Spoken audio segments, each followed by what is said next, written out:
All right, guys, we're changing out this evaporator on this 2.5-ton air handler, and just wanted to point out there's some problems. Luckily, this insulation is still dry, but this is a close call because look at the water stain right there.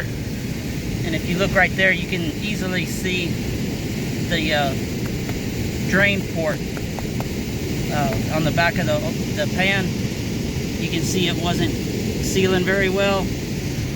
Possibly condensation coming up over the tray. You can see right there, that's where the evaporator was pressing hard against the back of the insulation right there, right there. You can make out the shape of the top of the evaporator. You go down below, you can see another water trail all the way. This is where the tray ends, and everything to the left of that line, there's a splatter trail.